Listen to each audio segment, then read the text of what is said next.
Very good morning, students. Welcome to today's online class. We will today now start a new chapter, Atom. This is the second chapter of modern physics and modern physics बहुत ही interesting है. आप इसको आप ये बोल सकते हैं कि इसको आप एज्यूम कर सकते हैं कि that is just going to happen, या इस तरीके से ये दिखता होगा. That is going to happen to that. इस तरीके से हम क्या कर सकते हैं, इसको इमेजिन कर सकते हैं. सो एटम के बारे में हमको पता है कि जो भी एलिमेंट्स, कंपाउंड या कोई भी सब्सटेंस होता है, उसका जो बेसिक यूनिट, एग्जांपल ले लेते हैं. ये है हमारा प्लास्टिक बॉडी. इसके भी जो स्ट्रक्चरल यूनिट हम देखेंगे तो ये एटम से मिलके बना है. एटम के अंदर हम फर्दर बाद में जाएंगे. पहले हम जो देखते हैं एटम तक ही रहते हैं. तो फिर एटम में उसके अंदर में जो इलेक्ट्रॉन्स, प्रोटॉन्स, न्यूक्लियस, ये सब चीज़ होते हैं, उसका किस तरीके से बिहेवियर होता है, और वी कैन से कि उसका अरेंजमेंट किस तरीके से होता है. इसके स्टडी में, एटम के स्टडी में बहुत सारे साइंटिस्ट ने अपने अपने कुछ पोस्टुलेट्स दिए हैं, कुछ अपने थ्योरीज दिए हैं. सो वो थ्योरीज क्या हैं, इसके बारे में आज हम देखेंगे. थोड़ा सा जनरल डिस्कस करेंगे, उसके बाद टॉपिक पे आएंगे. सो एटम, सबसे पहले एटम के बारे में डाल्टन ने कहा था कि उन्होंने ये कहा था कि atom is structural unit of substance. Substance का स्ट्रक्चरल यूनिट है एंड इट इज इनडिविजिबल. इसको हम फर्दर डिवाइड नहीं कर सकते हैं. डाल्टन ने कहा था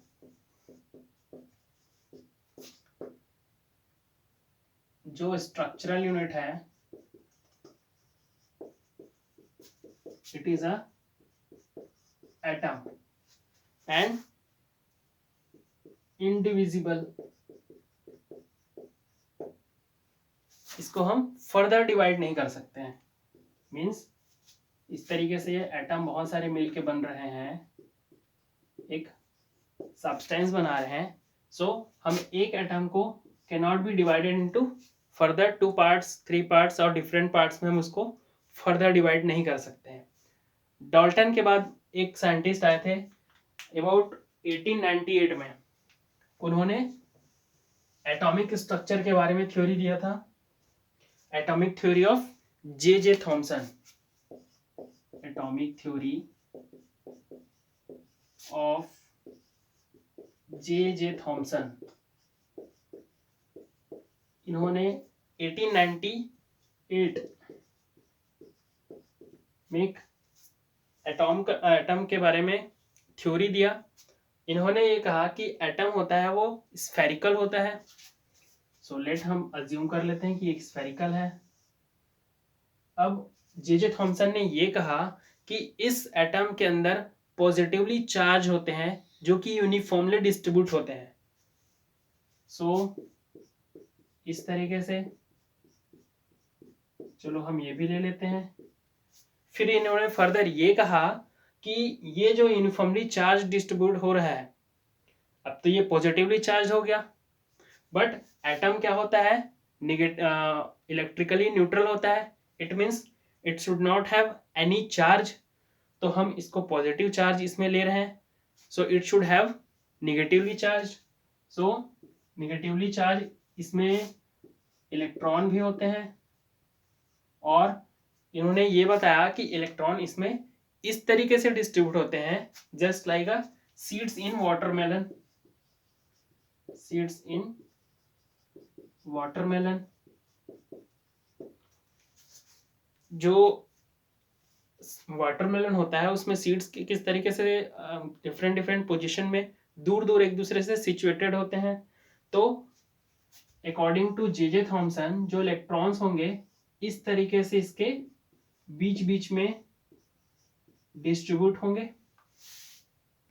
और इन्होंने ये भी कहा कि चूंकि ये इलेक्ट्रिकली न्यूट्रल है, it is according to J Thomson ये इलेक्ट्रिकली न्यूट्रल है.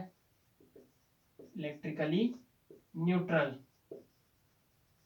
then what should be the condition should be that number of electron should be number of positive equal to the number of positively charged proton के इक्वल होना चाहिए। तो J Thomson ने ये कहा कि जो इलेक्ट्रॉन्स डिस्ट्रीब्यूट हैं जितने will be equal to the number of proton. So first one is atom is spherical in shape and positive charge is uniformly distributed। Spherical body में या स्फेरिकल जो एटम है उसमें यूनिफॉर्मली डिस्ट्रीब्यूट होंगे। Second, the electrons in the atom are just like seeds in watermelon. Watermelon में seed जिस तरीके से डिस्ट्रीब्यूट होते हैं उसी तरीके से इलेक्ट्रॉन भी इसके बीच बीच में इस तरीके से डिस्ट्रीब्यूट होंगे। Third one, since atom is electrically neutral so number of electron should be equal to number of proton. So this was the J Thomson's atomic theory. J Thomson का एटॉमिक थ्योरी में ये इन्होंने 3 points को mainly describe किया था, but ये इसका कुछ ड्रॉबैक था या बोल सकते हैं लिमिटेशंस था। और ये लिमिटेशंस क्या क्या थे? लिमिटेशंस कब आते हैं? जब इसी थ्योरी को या इसी एटम के बारे में कोई नया थ्योरी जनरेट करता है और उसको एक्सपेरिमेंटली प्रूफ करता है, और उस एक्सपेरिमेंट में ये जो बाकी मतलब पिछला जो थ्योरी रहता है वो प्रूफ नहीं हो पाता है। सो वो उसका लिमिटेशन हो जाता है। So what will be the limitation? हम देखते हैं कि बाद में पता चला कि जो एटम्स होते हैं उससे स्पेक्ट्रल सीरीज जनरेट होते हैं। तो ये जो एटॉमिक थ्योरी है जे थॉमसन का cannot explain the spectral theory of hydrogen. जो हाइड्रोजन, हीलियम, लिथियम, जो डिफरेंट डिफरेंट एलिमेंट्स हैं वो सभी स्पेक्ट्रल लाइंस या स्पेक्ट्रल सीरीज जनरेट करते हैं। तो वो स्पेक्ट्रल सीरीज को जे थॉमसन का जो मॉडल है वो एक्सप्लेन नहीं कर पाया। First is cannot explain the spectral series of hydrogen. Spectral series of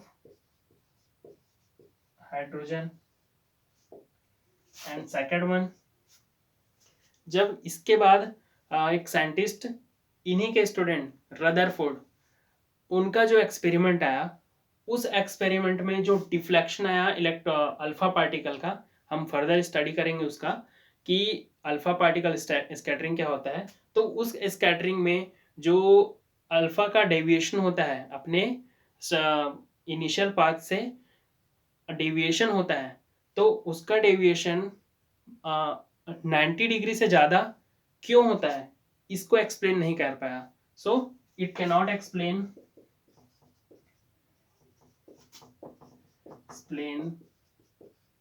the higher deviation of alpha particle. So these are the 2 limitations of J Thompson.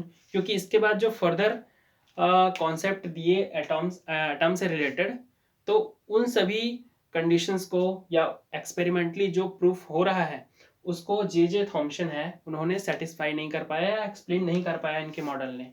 So this are the 2 failures of J Thomson atomic model. Note कर लेंगे।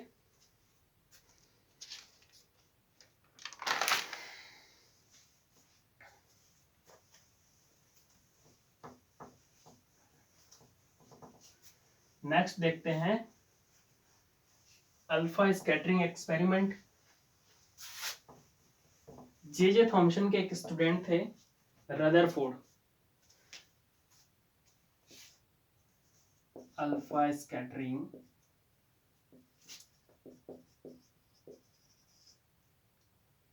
Experiment, इनके एक student थे Rutherford. उन्होंने observe किया था कि जब अल्फा पार्टिकल को किसी थीन गोल्ड फॉइल पर इंसिडेंट कराया जाता है तो जितने अल्फा पार्टिकल वहां ट्रैवल करके जाते हैं तो उन सभी अल्फा पार्टिकल्स में कुछ अल्फा पार्टिकल्स डेविएट हो जाते हैं, अपने जो इनिशियल डायरेक्शन होता है वहां से डेविएट हो जाते हैं उस फॉइल से, इनसे उससे फॉइल से टकराने के बाद कुछ पार्टिकल्स, मैक्सिमम पार्टिकल्स उस फॉइल से डायरेक्टली बिना किसी डेविएशन के निकल के चले जाते हैं और कुछ अल्फा पार्टिकल्स वहां से रिटर्न बैक आ जाते हैं। तो ये जो अल्फा पार्टिकल एक्सपेरिमेंट है जो कंप्लीट सेटअप के साथ जिन्होंने किया था वो थे गाइगर एंड मार्शडन। ये दो साइंटिस्ट थे जो कि उन्हीं के लैब में काम कर रहे थे, जे थॉमसन के, और जो रदरफोर्ड के उनके जूनियर थे। इनका ग्रेजुएशन भी शायद कंप्लीट नहीं हुआ था बट उन्होंने एक्सपेरिमेंट में इंटरेस्ट दिखाया और रदरफोर्ड के सजेशन में एक कंप्लीट एक्सपेरिमेंट सेटअप तैयार किया और उन्होंने ये एक्सपेरिमेंट को कंप्लीट किया। तो what was the experiment, let us C.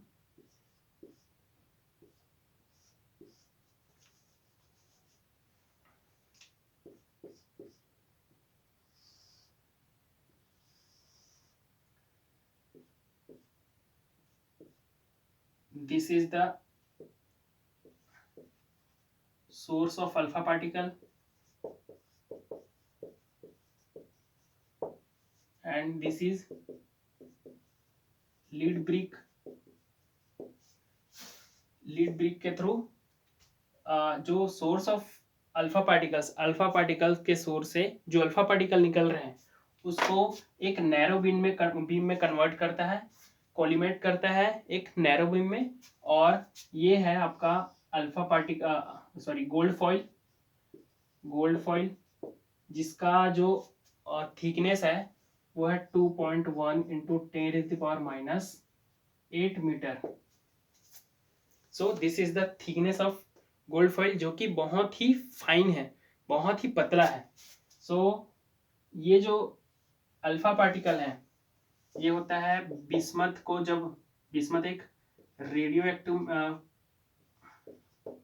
Element है, जब इसका डिसइंटीग्रेशन होता है, जब इसका रेडियो एक्टिव प्रोसेस होता है तो यहाँ से अल्फा पार्टिकल निकलते हैं और अल्फा पार्टिकल निकलते हैं तो उसको इस लीड ब्रिक के थ्रू एक नैरो बीम प्रोवाइड किया जाता है, मीन्स एक पतली पुंज बोल सकते हैं, नैरो बीम प्रोवाइड किया जाता है और वो नैरो बीम यहाँ आके इस गोल्ड फॉइल में इंसिडेंट होता है।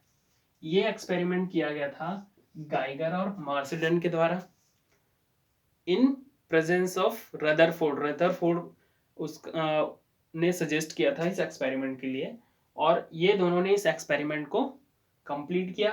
तो कुछ कंक्लूजन्स आए, ये जो है स्क्रीन है, screen of ZnS zinc sulphide, यहां से गोल्ड फॉइल पर जितने अल्फा पार्टिकल इंसिडेंट हो रहे हैं, इंसिडेंट होने के बाद इस गोल्ड फॉइल को क्रॉस करके कुछ एटम्स डेविएट हो जाते हैं और मैक्सिमम एटम्स डेविएट नहीं होते हैं। तो इसका ऑब्जर्वेशन क्या होगा देखेंगे। तो यहाँ पर जो डेविएट होके या डायरेक्टली आके यहाँ पर इस पर इंसिडेंट होते हैं ZnS पर, तो एक सिंटिलेशन प्रोड्यूस करता है। सिंटिलेशन मतलब एक चमक प्रोड्यूस करता है, एक फ्लैश प्रोड्यूस करता है और उस फ्लैश प्रोड्यूस करने जो करता है उसको हम एक माइक्रोमीटर और डिटेक्टर इसके थ्रू मेजर करते हैं कि कितने अल्फा पार्टिकल एक टाइम इंटरवल में आके यहाँ पर इंसिडेंट या चमक प्रोड्यूस कर रहा है उसको हम काउंट करते हैं. So this is the apparatus या we can say experimental setup जो कि अल्फा स्कैटरिंग एक्सपेरिमेंट के लिए सेट किया गया था. बिस्मथ 21489 से रेडियो एक्टिविटी के थ्रू अल्फा पार्टिकल जनरेट होता है जो कि लीड ब्रिक पर आके एक नैरो बीम में कन्वर्ट हो जाता है और गोल्ड फॉइल पर इंसिडेंट होने पर इसमें कुछ ऑब्जर्वेशंस मिले हैं. वो ऑब्जर्वेशंस क्या क्या हैं देखते हैं. यहाँ से most of the elements most of the alpha particle go or we can say passes through the gold foil without any deflection. means gold foil से डायरेक्टली पास होके बिना किसी डिफ्लेक्शन के यहाँ पहुंचते हैं और यहाँ से सिंटिलेशन प्रोड्यूस करते हैं. सिंटिलेशन प्रोड्यूस करते हैं means maximum number of photon is not we can say make collision with gold foil के एटम के साथ में किसी भी प्रकार का कोलिजन नहीं करते हैं. एंड देखते हैं कि अबाउट 0.14% इतने परसेंट जो अल्फा पार्टिकल्स हैं वो डेविएट हो जाते हैं अपने initial path say about angle theta, और ये theta is less than 90 degree. ये 90 डिग्री से कम एंगल पर डेविएट होके यहाँ पर इस डिटेक्टर के थ्रू डिटेक्ट किए जाते हैं. First is most of the alpha particles are follow the initial path and passes through the gold foil without any deflection. पास हो जाते हैं. Second, very few of them were get deflected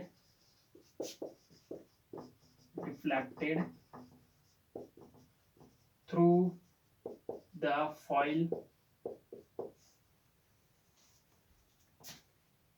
and deviated at angle theta less than 90. इनमें से कुछ ही electrons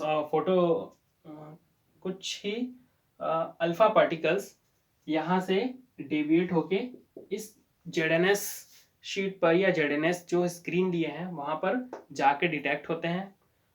third one,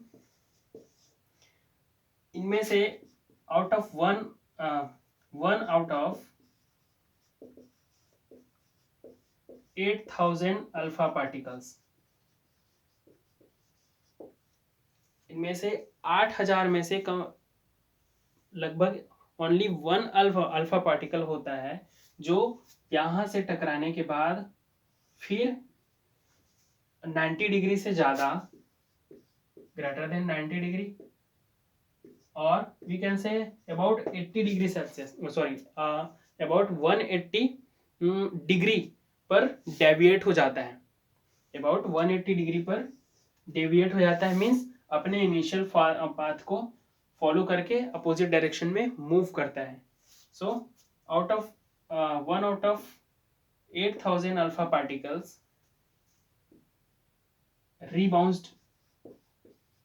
rebounces to its initial path in opposite direction.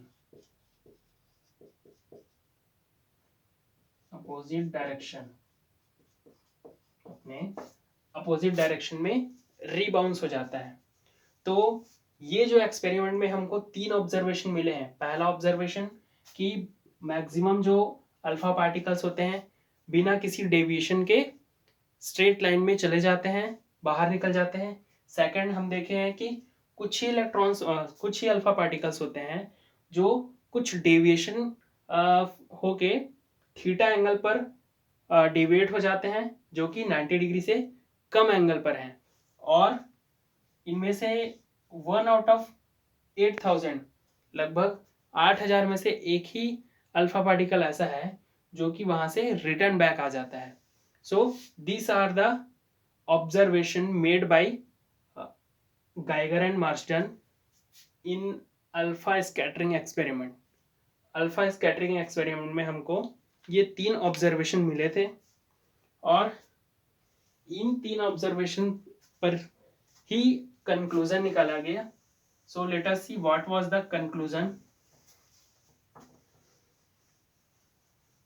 जो 3 observation मिले हैं, ये 3 ऑब्जर्वेशन को जो variation of number of alpha particles हमको अलग अलग एंगल पर मिल रहे हैं।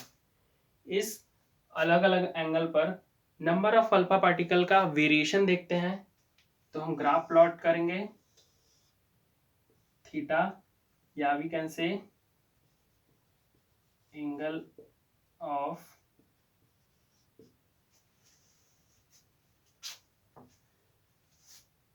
Of scattering theta, and in y-axis number of alpha particle scattered। तो हमको जो ऑब्जर्वेशन मिला है या जो काउंटर में हमको रीडिंग जो मिलते हैं या number of scattered electron alpha particles मिलते हैं, तो उस अकॉर्डिंग में हमको ये ग्राफ इस तरीके से मिलता है। इट मीन्स क्या है कि it is from 0 to 180 degree and it is number from 0 up to 18,000, we can say as much a number of alpha particle incident on this gold foil। so यहाँ से हम देखेंगे कि at minimum we can say 0 degree पर हमको maximum number of alpha particle मिल रहे हैं।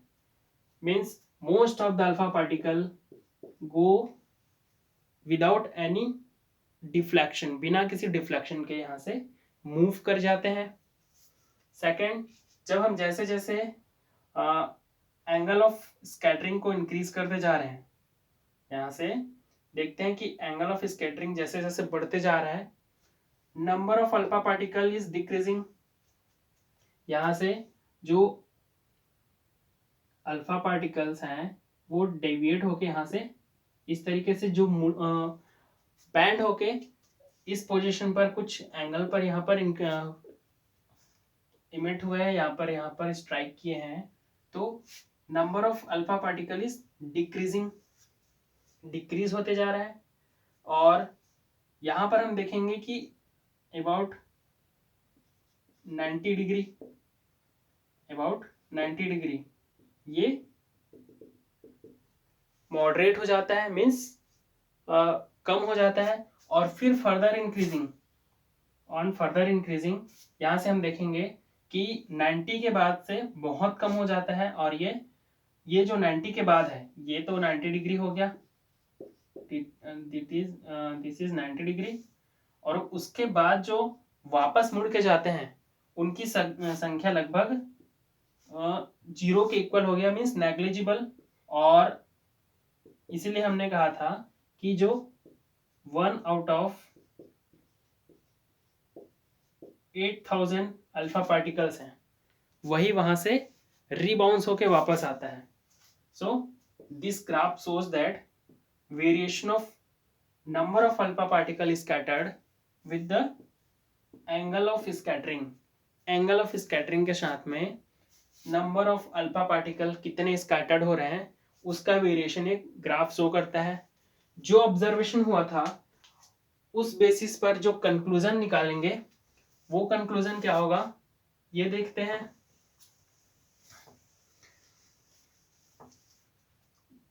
जो एक्सपेरिमेंट में हमको मिला कि बहुत सारे अल्फा पार्टिकल बिना डेविएशन के ही निकल जा रहे हैं। अगर हम इसको एटम को इस तरीके से कंसिडर किए, it's like a spherical body या शेप इन स्फेरिकल, और यहाँ से जो अल्फा पार्टिकल्स जा रहे हैं वो बिना किसी डेविएशन के ही निकल जा रहे हैं। इट मीन्स इसका मोस्ट ऑफ द स्पेस क्या है, एम्प्टी है। पहला conclusion, most of an atom is empty. तभी तो वो बिना किसी डिफ्लेक्शन के, बिना किसी एटम के या किसी पार्टिकल से टकराए वो क्या हो रहा है, डिफ्लेक्ट हो जा रहा है, सॉरी बिना किसी डिफ्लेक्शन के सीधा सीधा स्ट्रेट लाइन में निकल जा रहा है। सो पहला जो ऑब्जर्वेशन मिला था उससे यही कंक्लूजन मिलता है कि ये एम्प्टी स्पेस है, और इससे ही उन्होंने कंक्लूजन निकाला कि ये जो एटम होता है वो बहुत सारे जो पार्ट होते हैं एटम के अंदर का वो एम्प्टी होता है। सेकंड कंक्लूजन ये था, सेकंड ऑब्जर्वेशन ये था कि कुछ ही अल्फा पार्टिकल्स वहां से डिफ्लेक्ट होके कुछ मिनिमम एंगल ऑफ स्कैटरिंग पर डेविएट हो जाते हैं। So this deviation is due to the, ये कंसिडर किया गया कि वो जो डेविएशन हो रहा है due to the presence of electron. वो जो डेविएशन, मिनिमम डेविएशन इसलिए मिल रहा है क्योंकि जो अल्फा पार्टिकल होता है it is a helium particle with helium particle होता है या हीलियम एटम होता है और पॉजिटिवली चार्ज होता है, और जो इलेक्ट्रॉन होता है वो निगेटिवली चार्ज होता है। हीलियम एटम होता है वो निगेटिवली चार्ज होता है। सो जो हम यहाँ पर इलेक्ट्रॉन कंसिडर करते हैं, इलेक्ट्रॉन कंसिडर करेंगे तो जो अल्फा पार्टिकल्स आएंगे, अल्फा पार्टिकल्स चूंकि बहुत हाई स्पीड में होते हैं with having high amount of kinetic energy, तो जब यहाँ से इलेक्ट्रॉन्स के पास से जाएंगे सो electron will attract slightly, electron उसको थोड़ा सा स्लाइटली अट्रैक्ट करेगा और उस अट्रैक्शन के कारण ये थोड़ा सा डेविएट हो जाएगा, लेकिन उसके साथ कोलैप्स इसलिए नहीं होगा क्योंकि helium is larger in size than size of electron. Electron के साइज से मैसिव है, उसका मास भी ज़्यादा है, साइज भी ज़्यादा है, इस वजह से ये यहाँ से इस पर क्या कोलाइड नहीं करेगा और ये कुछ डेविएट हो जाएगा।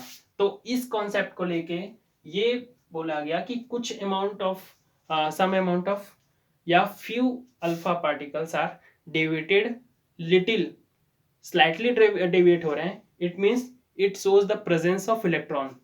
और उन्होंने ये पोस्टुलेट निकाला या ये कॉन्सेप्ट दिया कि electrons are revolves around the nucleus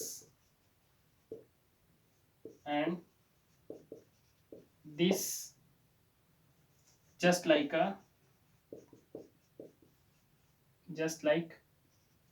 planets do around sun।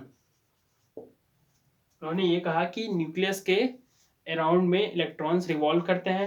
हमने अभी न्यूक्लियस का कॉन्सेप्ट नहीं बताया है, ये जो पॉइंट्स हैं इसको हम बाद में भी लिख सकते हैं। न्यूक्लियस जो है उसके चारों तरफ इलेक्ट्रॉन्स रिवॉल्व कर रहे हैं। थर्ड जो कॉन्सेप्ट था कि कुछ इलेक्ट्रॉन्स कुछ अल्फा पार्टिकल्स उस एटम से डेविएट होके जस्ट रिवॉल्व हो जाते हैं। In about 180 degree it rebounds back from its path to its same path in opposite direction. अपने अपोजिट डायरेक्शन में ही रिबाउंस हो जा रहे हैं. So this from this point we conclude that उन्होंने ये कंक्लूजन निकाला कि जितने भी पॉजिटिवली चार्ज हैं एक सेंटर पार्ट में क्या है, एक डेंस पार्ट में कंपोज्ड है, और उस पॉजिटिवली चार्ज डेंस पार्ट के कारण वो जो एक अल्फा पार्टिकल है वो रिबाउंस हो जाता है. क्योंकि जो अल्फा पार्टिकल की जो काइनेटिक एनर्जी है, जो यहाँ से बिस्मथ में रेडियो एक्टिविटी होने के कारण वहाँ से निकलता है और हाई बीम एक डेंस बीम बना के यहाँ पर गोल्ड फॉइल पर स्ट्राइक होता है. उसकी जो काइनेटिक एनर्जी होती है बहुत ज़्यादा होती है. इसका जो हम एनर्जी देते हैं 5.5 electron volt, 5.5 electron volt energy के साथ में ये अल्फा पार्टिकल मूव करते हैं काइनेटिक एनर्जी के साथ में. सो इसकी जो काइनेटिक एनर्जी बहुत ज़्यादा होती है, बट फिर भी एक अल्फा पार्टिकल रीबाउंस हो जाता है. मीन्स इट शुड हैव, चूंकि हीलियम पॉजिटिवली चार्ज है तो एक स्मॉल स्पेस पर ही highly dense positively charge compose होगा, जिसकी वजह से ये रीबाउंस हो जाता है अपने डायरेक्शन, जो इनिशियल डायरेक्शन है उसके जस्ट अपोजिट डायरेक्शन में वापस आ जाता है. So all positively charged particle is composed in a small spaced in small, yeah, we can say composed in a central part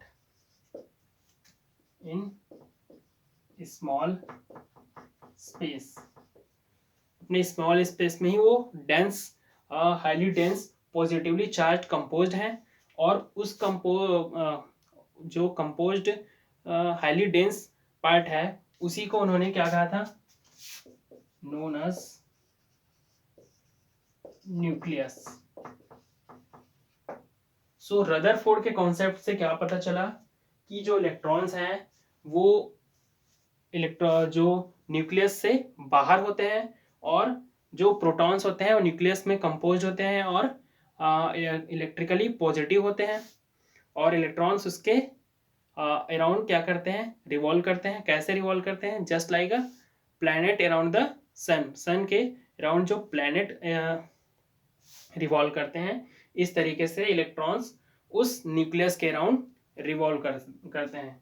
so this is the alpha scattering experiment of Rutherford, जिसको complete किया था, या we can say this experiment was conducted by Geiger and Marsden. Rutherford के guidelines में हुआ था, इसलिए Rutherford alpha scattering experiment कहा जाता है इसको. और इसके कंक्लूजन हमने देख लिए. And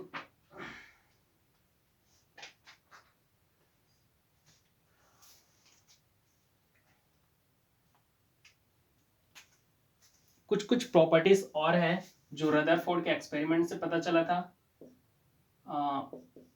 properties of nucleus. According to Rutherford alpha scattering experiment, जो न्यूक्लियस का जो साइज है is about, the size of nucleus is about 10 raised to the power, size of nucleus is about 10 raised to the power 15 meter minus 15 meter to 10 raised to the power minus 14 meter. And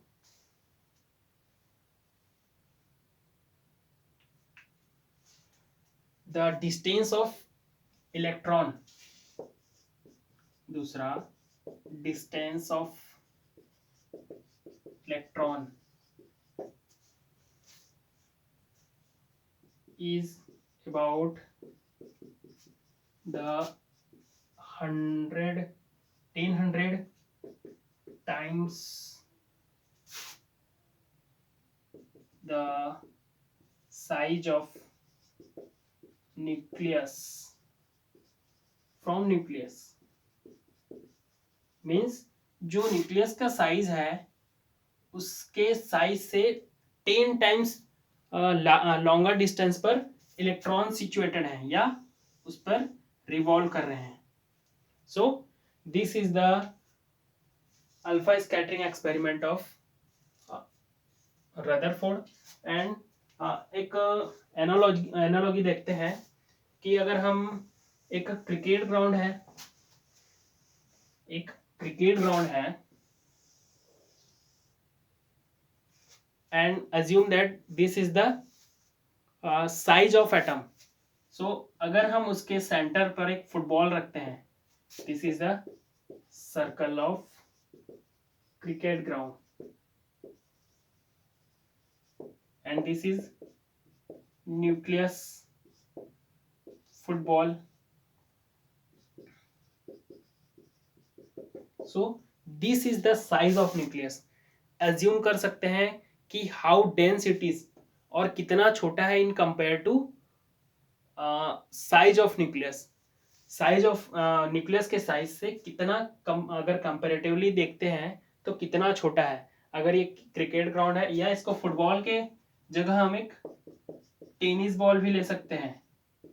means इतना छोटा nucleus का size है in compare to the size of atom. And size of atom is very minute, बहुत छोटा है और उससे भी बहुत छोटा size of nucleus. So this is the alpha scattering experiment of Rutherford